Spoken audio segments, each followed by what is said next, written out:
My name is Amelia Hayes, though most people call me Mia. I am 36 years old, and I am a landscape designer.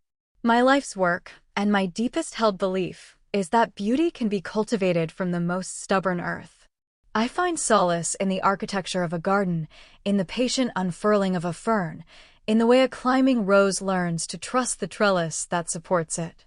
I believe that with care, intention, and resilience, anything can be nurtured back to life, a neglected patch of soil, a withered dream, a human heart. This philosophy was planted in me by my mother, Eleanor, a retired librarian who raised me in a small, book-filled cottage in the quiet outskirts of Portland. After my father passed away when I was a little girl, she taught me that stories, like gardens, have seasons. There are times for planting, for growth, for harvest, and for letting the ground rest. She showed me that even in the dormancy of winter, life is gathering strength beneath the surface. It was this belief that hummed within me on a cool, misty evening in early autumn. I stood in the warm, golden light of my kitchen, the heart of the restored craftsman bungalow that I had poured my life into. The air was fragrant with the earthy scent of cocoa beans simmering on the stove, a complex recipe that took hours of patient layering, much like the life I thought I was building. A loaf of sourdough, its crust a deep, satisfying brown, rested on a wooden board, cooling. Every detail was a brushstroke in the masterpiece of this evening. It was our 12th wedding anniversary, and I was preparing a quiet, intimate celebration for my husband, Julian Vance, and our closest friends. In the dining room, the table was set with a linen cloth the color of moss, and at its center sat a bouquet of dahlias and fading hydrangeas from my own garden, my proudest creation. The garden was my soul made visible. It wrapped around our little bungalow in Laurelhurst, a tapestry of textures and colors that I had designed, dug, and planted with my own two hands. It was a four-season sanctuary, a place of whispering grasses and resilient perennials. It was home. Standing there, listening to the gentle bubble of the stew and the soft patter of rain against the window panes, I felt a deep, quiet sense of accomplishment. I had cultivated this life, and it was beautiful. The sound of the front door opening pulled me from my reverie. I turned, a smile ready on my lips, as Julian stepped inside. He was, as always, impeccably dressed. His dark wool coat was perfectly tailored, his leather shoes gleaming even in the dim light of the entryway. He was a man who moved through the world with a sleek, curated confidence, a venture capitalist who saw life as a series of strategic acquisitions. But as he came into the kitchen, I saw that the familiar warmth in his eyes had been replaced by a chilling vacancy, as stark and gray as the Willamette River on a winter's day. "Mia," he said, his voice devoid of its usual charm. He placed a sleek leather portfolio on the polished granite countertop. It landed with a soft, final thud. "We need to talk. I'm filing for divorce." He didn't look at me. His gaze was fixed on some point over my shoulder. "The house is in my name. I need you to be moved out by the end of the weekend." The world tilted. The wooden spoon I was holding slipped from my grasp, its clatter against the floorboards echoing in the sudden, cavernous silence. My breath caught in my throat, a sharp, painful knot.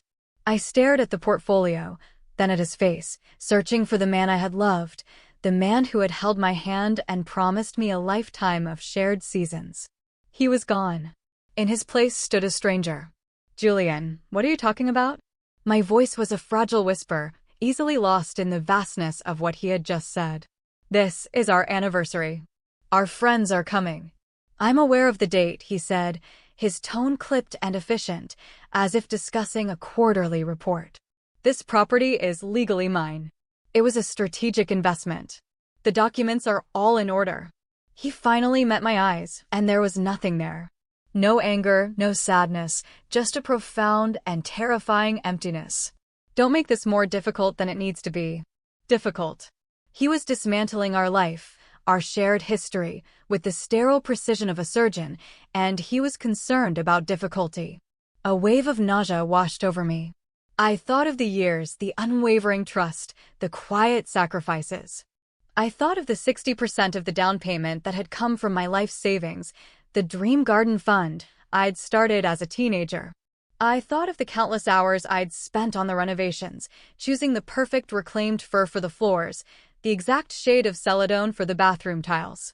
I had poured my heart and my inheritance into these walls, into this soil. Our home, it's an investment? The words felt like ash in my mouth. Before he could answer, the cheerful chime of the doorbell rang through the house. Sophie. Leo. They were here. My body moved on autopilot. I smoothed my apron, my hands trembling so violently I had to clench them into fists. What do I do? I asked, the question hanging in the air between us, heavy with the scent of wine and herbs. Julian adjusted the knot of his tie, his expression unreadable. We'll be civil. We can announce it together. A conscious uncoupling. It's cleaner that way. Cleaner. As if the heart could be tidied up like a cluttered room. I felt a cold dread creep into my veins. This wasn't just a separation. It was an erasure. He was taking my home, my work, my story, and rewriting it to suit his narrative.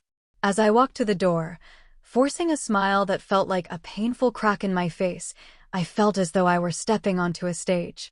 The curtains were rising on a play I didn't know I was in, and I had just been handed a script for a tragedy.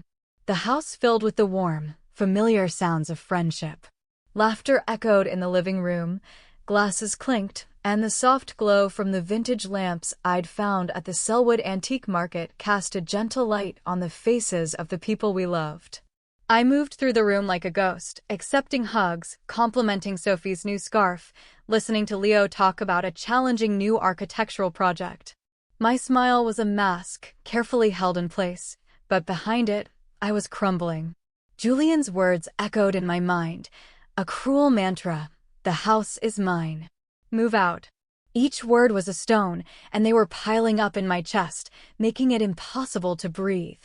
How could I sit at this table, under the roof I had helped raise, and pretend that my world wasn't falling apart? We gathered for dinner around the solid oak table we'd bought together on a trip to the coast. I'd set it so carefully, wanting the evening to feel special, a testament to 12 years of shared life. But as the rich aroma of the cocoa vin filled the air, a dish I had made for him on our second date, the moment felt like a mockery. Julian stood, raising his wine glass. A hush fell over the table. To Mia, he began, his voice as smooth and persuasive as ever. For 12 wonderful years. We've grown so much together and built something truly beautiful. He paused, letting the words hang in the air. But as with all things, seasons change. We've decided to move forward on new, separate paths. We wanted to share this with all of you, our family, and toast to the future and to new beginnings for us both. Silence. A thick, uncomfortable silence descended on the room. Forks hovered over plates. Sophie's eyes, wide with confusion and concern, darted to mine. Leo, ever my anchor, had a frown etched deep into his brow. He knew me. He knew this wasn't my way. My best friend, Sophie, leaned in close, her voice a soft, urgent whisper. Mia, what is he talking about? What's happening? I couldn't form a response. My throat was a tight, aching knot. He was doing it. He was performing our divorce, painting it as a serene, mutual decision, while I sat there, a silent, blindsided partner in his production. The life that everyone, including myself, had viewed as a model of partnership and love was being publicly dismantled, and I was expected to applaud. Julian, I managed, my voice miraculously steady. Perhaps this is a conversation for another time. He waved a dismissive hand, a patronizing smile playing on his lips. Nonsense, darling. We're among friends. Transparency is healthy. We're parting as friends, and they should know that. Friends. The word was a lie. He was an occupying force, a thief who had just handed me an eviction notice. I felt a sudden, desperate need for air. Excusing myself with a mumbled word about needing to check on our dog, Jasper, I fled to the sanctuary of our bedroom. The door clicked shut behind me, and the sound of it, so soft and final, broke something inside me. I sank onto the edge of our bed, the quilt my mother had hand-stitched for our wedding a soft weight beneath my trembling hands. This room was a library of our life together. The framed photo on the nightstand from our trip to the San Juan Islands, his arms slung casually around my shoulders. The worn copy of a Pablo Neruda book of poems he'd given me, its pages filled with his annotations. Every object was a memory, and every memory was now poisoned. The muffled sound of laughter from the living room drifted through the door, a cruel reminder of the life that was continuing on without me, a life I was now an outsider to. I was a guest in my own home. I buried my face in my hands, but the tears wouldn't come. There was only a hollow, burning ache in my chest and the suffocating realization that the man I had built my world around had just methodically, deliberately, torn it all down. How had I been so blind? The life Julian and I had curated felt like a museum exhibit I was now viewing from behind a velvet rope. Every object whispered a story of betrayal. I had to leave. He had made that abundantly clear. But how do you pack a life? What do you take with you when the foundation has been ripped out from under you? I found an old canvas duffel bag in the back of the closet and began to move through the room in a daze. I packed practical things, clothes, my laptop, my design portfolio.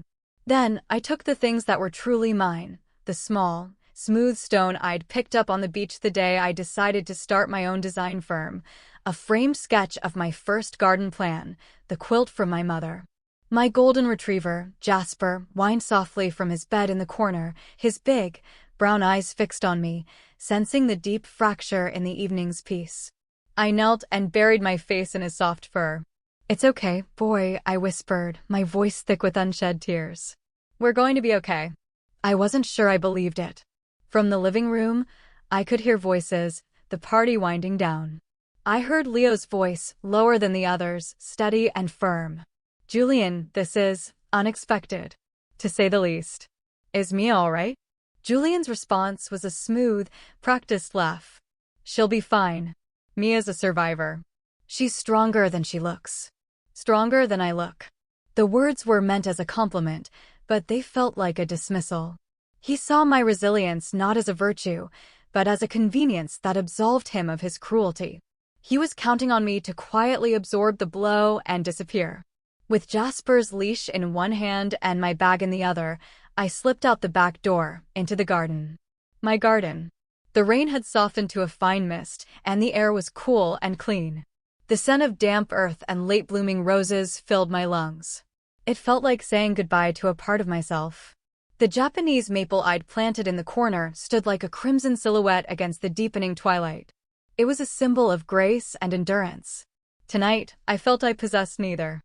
I called a rideshare, and within 20 minutes, the familiar, tree-lined streets of Laurelhurst gave way to the quieter, more eclectic neighborhood of Selwood. I was on my way to my mother's house, the place where my story began. She opened the door before I had a chance to knock, as if she'd been waiting. The warm, yellow light from her living room spilled out onto the porch. One look at my face, and the gentle welcome in her eyes turned to deep concern. "Oh, my sweet girl," she said, her voice soft as worn flannel. "What is it? What's happened?" I didn't have to speak. I fell into her arms, and the dam finally broke. The grief, the shock, the humiliation, it all came pouring out in a torrent of sobs that shook my entire body. "He's leaving me," I choked out between gasps. "He said the house is his. He told me to get out."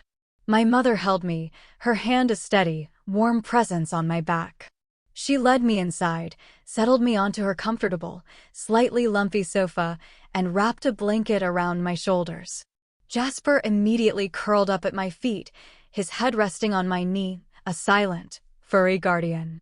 I told her everything: the cold announcement, the public performance at the party, the leather portfolio on the counter that held the proof of my erasure. When I finished, my voice was raw, my body exhausted. My mother was quiet for a long moment, her gaze distant. She looked at me, her eyes, usually so full of gentle wisdom, now holding a flicker of steel. "That bungalow, Amelia, is not just a house. That garden is your heart's work. You bled for that soil. We are not going to let him take it from you." Her words didn't magically heal the wound, but they stitched its edges together. They were a seed of defiance planted in the barren ground of my despair. I had spent my life believing in the power of cultivation. Now, I would have to learn to believe in the power of the fight. As I sat in the quiet safety of my mother's home, the weight of the night was immense, but for the first time, I felt something other than shock. It was a tiny, fragile spark. A quiet resolve. This was not the end of my story. In the sanctuary of my mother's kitchen, with the familiar scent of her chamomile tea and the steady ticking of the old wall clock, the past began to surface. It came not as a painful memory, but as a map, showing me the path that had led me to this moment.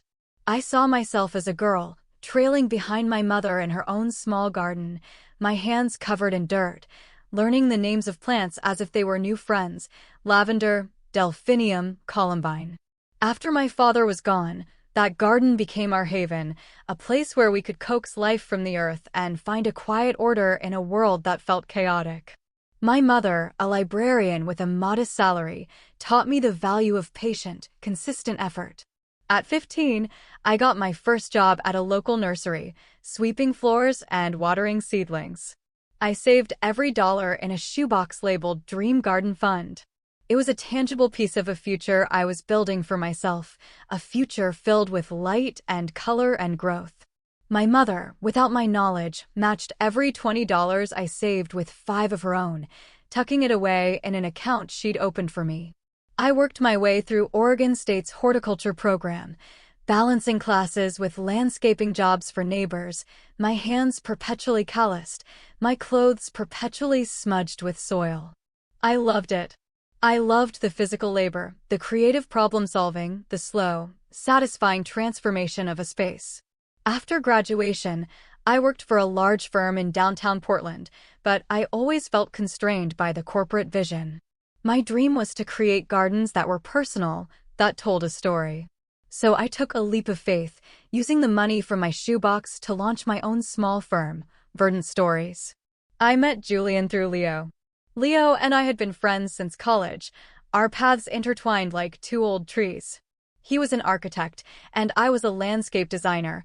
We spoke the same language of structure and beauty. "I know this guy, Julian Vance," Leo had said one evening over coffee. "He's brilliant. A real visionary in the tech investment world. I think you'd like him." Julian was magnetic. He possessed a sharp intelligence and a charm that felt both effortless and deliberate. He was fascinated by my work, by the way I spoke about soil composition and root systems. He called me an earth artist.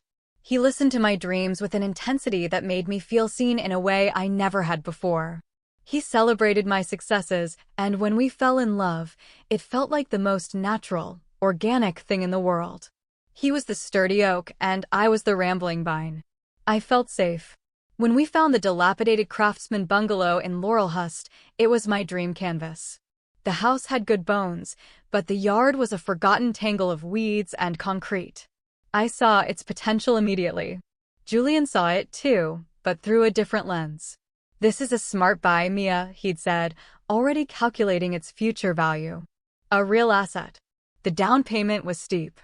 I contributed $180,000, my entire Dream Garden Fund, plus the secret savings my mother tearfully revealed to me. "This is your legacy, sweet girl," she'd said, pressing the bank book into my hand. "It's from your father, in a way. It's the future he would have wanted for you." When it came time to sign the papers, Julian had made a suggestion that seemed logical at the time. "Let's put it in my name. For tax purposes," he'd explained, drawing a complicated diagram on a napkin. "My investment portfolio is structured in a way that will give us significant advantages. It's just a strategic move. We're a team, right? What's mine is yours." I trusted him. I was an artist, a gardener. He was the financial wizard. I was so blinded by love and by the vision of the life we were building that I never thought to question it. I signed where he told me to sign, my mind already designing the perennial beds and the bluestone patio. Now, sitting in my mother's kitchen, stroking Jasper's soft head, I saw it all with a devastating clarity. The red flags were no longer subtle hints. They were giant, crimson banners flapping in the wind. His charm had not been a light, but a shade, meant to keep me from seeing the truth. But the memory of that determined girl with her shoebox of dreams, the memory of my mother's faith in me, that was not a part of his story. That was mine. And I would not let him take it. The next morning, my phone vibrated against the kitchen table. It was Julian. My thumb hovered over the screen.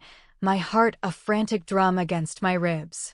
I took a deep breath, picturing the sturdy trunk of the Japanese maple in my garden, and answered, "Mia? Where in God's name are you?" His voice was sharp, laced with an irritation that had nothing to do with concern. "You just disappeared last night. Sophie and Leo are blowing up my phone. Do you have any idea how that made me look?" The question was so utterly self-absorbed it was almost stunning. "I did what you asked, Julian," I said, my voice quiet but firm. The tremor was gone. "You told me to leave. So I left." "Not in the middle of our own party," he snapped. "You were supposed to play the part. Now everyone thinks I'm some kind of monster." "You kicked me out of our home on our anniversary," I replied, the words falling like stones. "A home I paid for. The down payment, the garden, all of it." He let out a short, derisive laugh. "Oh, here we go. The garden. You always held that over me, didn't you? Your sanctimonious little patch of dirt. You think you're so much better than me with your hands in the soil while I'm the one making the real money." He paused, and his voice dropped, taking on a tone of venomous pity. "Look, Mia, I'm nearly 40. I want a real family. I want children. And that's something you and I both know you can't give me." The blow was so low, so cruel, it knocked the air from my lungs. Years ago, we had lost a baby, a little girl we'd planned to name Lily. The loss had hollowed us out, a silent, gaping wound in the center of our marriage. I had wanted to try again, but Julian had always insisted the timing wasn't right, that we needed to be more financially secure, that we needed to heal. He had used our shared grief as a shield. Now he was using it as a sword. What are you saying?" I whispered, my hand flying to my mouth. "I'm getting married," he said, the words coated in a smug finality. "Her name is Chloe. And she's pregnant. 7 months, actually. So you can pack up your tragic backstory and your sentimental garden and move on. It's over." He hung up. I stood motionless, the phone slipping from my hand onto the worn linoleum floor. Pregnant. 7 months. The timeline was a brutal, overlapping map of his betrayal. While I was pruning roses and planning for our future, he was cultivating a new life with someone else. All the times he'd held me while I cried for the child we'd lost, all the promises that we would get through it together, they were all lies. An elaborate, carefully constructed fiction. I sank into a chair, Jasper nudging his wet nose into my hand. A fire began to burn in the frozen landscape of my grief. It was a hot, cleansing anger. He would not do this. He would not take my home, my work, and my deepest sorrow and use them to build his new life. I would not be the tragic backstory in his triumphant tale. I would be the author of my own. I needed help. I couldn't do this alone. My first call was to a man named Alistair Finch. He was Julian's mentor, the seasoned, silver-haired founder of Cascade Ventures, the firm where Julian had gotten his start. I had always liked Alistair. He had a quiet integrity and had once hired me to redesign the gardens at his own home. "Amelia," he said, his voice warm with surprise. "It's good to hear from you. How are things?" I took a breath and laid it all out, the divorce, the house, Julian's claim of sole ownership. I heard a deep sigh on the other end of the line. "I am so sorry to hear this, Amelia." "Truly," he said. And I can't say I'm entirely surprised. Julian left my firm under a cloud. There were irregularities. Funds from a development project that were unaccounted for. We never pressed charges, largely out of respect for the work you were doing and the life you were building. But it was a pattern. Julian has always been brilliant at structuring deals, but his ethics, they have always been flexible. My heart pounded. It was one thing to be betrayed in love. It was another to realize the person you married was a fraud in every aspect of his life. "Alistair, would you be willing to speak to that if it came to it?" Without hesitation, he said firmly. "A man's character is his only true currency." Julian seems to have forgotten that. My next call was to Leo. When I told him about Julian's affair, about the baby, his silence was heavy with fury. "Mia, I am so sorry. I introduced you to him. I feel responsible." "Don't, Leo," I said quickly. "You couldn't have known." "Maybe not," he said, his voice tight. "But I had my suspicions." He was always talking about big bonuses and successful side deals, but the numbers never quite added up on the projects we consulted on together. He's a magician with spreadsheets, but it's all smoke and mirrors. I'll do whatever you need, Mia. I've got your back. Always. With each call, another piece of the man I thought I knew flaked away, revealing the stranger beneath. The validation from Alistair and Leo didn't erase the pain, but it ignited my resolve. I wasn't a deluded, emotional woman. I was a victim of a calculated deception. I spent the rest of the day on the phone, and by evening, I had hired a lawyer. Her name was Evelyn Reed, a woman known for her calm demeanor and ferocious defense of her clients. She listened to my entire story without interruption, her expression thoughtful. When I finished, she looked at me over the top of her glasses. "He underestimated you, Amelia," she said, a small, confident smile touching her lips. "He thinks because you create beautiful things, you can't be strong. We are going to prove him wrong. Now, let's start gathering your receipts." The days that followed were a blur of excavation. I wasn't digging in soil, but in paper. I unearthed years of bank statements, tracing the $180,000 transfer for the down payment directly from my savings. I found the thick file of invoices and receipts for the garden, the bluestone for the patio, the soil and compost delivery, the rare Japanese maple, the hundreds of perennials, all paid for from my business account. My life, which had always felt so fluid and organic, was now being reduced to a series of quantifiable transactions, a paper trail that proved my existence, my contribution, my worth. Ms. Reed was a master strategist. She lined up our witnesses: Alistair Finch, who would speak to Julian's professional dishonesty; Leo, who would testify to his financial deceptions within our own social circle; and my mother, Eleanor, who prepared a quiet, powerful statement about the origins of the Dream Garden Fund, tracing it all the way back to a 15-year-old girl with dirt under her fingernails. The night before our court date, Leo took me for a walk along the East Bank Esplanade. The lights of the city glittered across the dark water of the Willamette, a constellation of man-made stars. "Are you ready for this?" he asked gently, his hands tucked into the pockets of his jacket. I watched the lights of a barge move slowly up the river. "I don't know if I'm ready," I said honestly. "But I know I have to do it. This isn't just about a house anymore, Leo. It's about not letting him erase me." He stopped walking and turned to face me. In the cool glow of the city lights, his eyes were full of a deep, unwavering kindness. "He can't erase you, Mia. Your story isn't written on paper. It's written in every garden you've ever planted. It's too strong. It has roots." He reached out and squeezed my hand, a simple, grounding gesture that felt more solid than anything I had known in months. His friendship was a sturdy, reliable trellis, and for the first time, I felt myself begin to trust it, to lean into it. As I walked back to my mother's house that night, under the vast, starry Oregon sky, I felt a quiet shift inside me. I was no longer just fighting to get something back. I was fighting to move forward. The Multnomah County Courthouse was a world of polished stone and hushed, formal tones, a stark contrast to the living, breathing world I inhabited. I sat beside Evelyn Reed, my hands clasped tightly in my lap to still their trembling. Julian walked in, looking confident and unruffled, with his fiancée, Chloe, at his side. She was beautiful, her pregnancy obvious beneath a stylish cashmere dress. She gave me a brief, pitying glance before turning her attention to Julian, her hand resting protectively on her belly. I felt a pang, not of jealousy, but of a strange, sisterly sorrow. She had no idea who she was tying her life to. I took a deep breath and focused on the judge's bench, on the American flag, on the solid wood of the table in front of me. Ms. Reed presented our case with a quiet, methodical brilliance.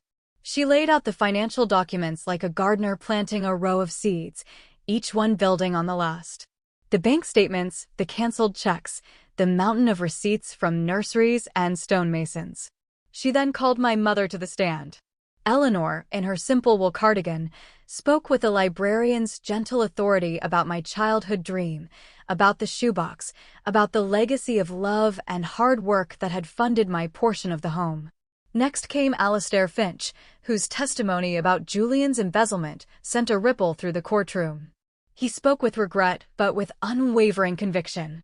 Then Leo took the stand, calmly detailing the inconsistencies in Julian's financial stories, painting a picture of a man who built his image on a foundation of lies. With each witness, I could see the polished veneer of Julian's confidence begin to crack. When it was his turn, Julian was smooth and dismissive. He claimed my contributions were a gift, a loving gesture within a marriage. "Amelia is an artist, Your Honor," he said with a condescending smile. "She doesn't concern herself with finances. I handled everything." But under Ms. Reed's calm, persistent cross-examination, his narrative unraveled.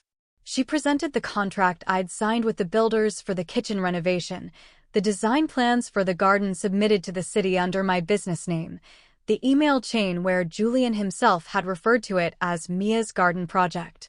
The truth, it turned out, had deep roots. The judge, a woman with intelligent, weary eyes, delivered her ruling swiftly. The evidence was irrefutable. Based on my financial contributions and proven sweat equity, the house was awarded to me. A gasp escaped Chloe's lips. Julian's face went slack, a mask of disbelief turning to pale fury. As we filed out of the courtroom, I heard their voices on the steps behind me, sharp and strained. "What are we going to do, Julian?" Chloe's voice was high with panic. "Where are we going to live?" "We'll figure it out," he muttered, but the confidence was gone. "We can stay at your apartment for a while." She let out a bitter, humorless laugh. "My one-bedroom apartment? With a baby coming? You told me the house was ours." "You lied to me, too." She turned and walked away, her brisk steps echoing on the stone, leaving him standing alone in the shadow of the courthouse.